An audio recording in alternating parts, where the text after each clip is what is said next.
Babak baru kasus penelantaran, korban dan pelaku sama-sama merasa ditelantarkan.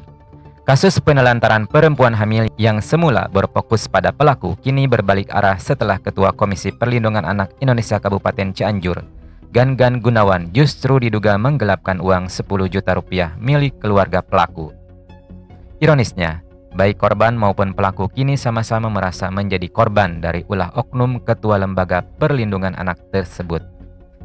NR, perempuan asal Kecamatan Warung Kendang Cianjur, sebelumnya dijanjikan akan dinikahi oleh RW, pria yang menghamilinya. Namun hingga usia anak mereka menginjak 3 bulan, janji itu tak kunjung ditepati.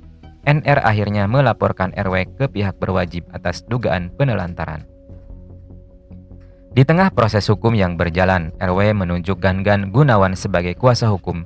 Menurut Hamdan, kakak kandung RW, Gan menjanjikan bisa membantu menyelesaikan masalah secara damai dengan pihak korban dengan syarat menyerahkan uang sebesar 10 juta rupiah. Namun, yang terjadi justru sebaliknya. Alih-alih damai, RW malah mendapat surat panggilan dari Polres Cianjur untuk menjalani pemeriksaan. Uang 10 juta pun raib tanpa kejelasan. Tak berhenti di situ, Gan disebut kembali meminta tambahan 3 juta untuk menyelesaikan ke pihak korban.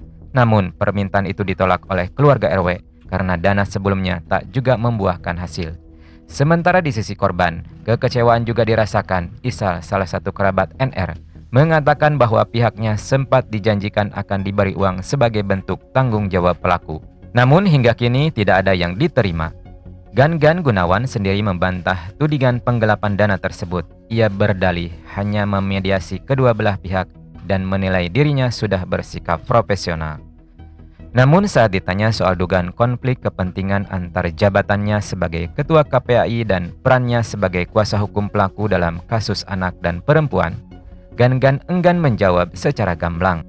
Keterlibatan seorang Ketua KPAI dalam kasus menyangkut hak anak dan perempuan, apalagi sebagai kuasa hukum pihak yang dilaporkan, menimbulkan pertanyaan serius soal integritas dan etika jabatan publik.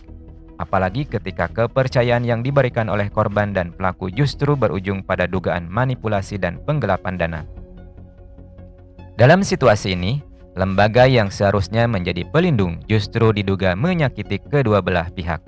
Demikian Fadil Warta Cianjur melaporkan.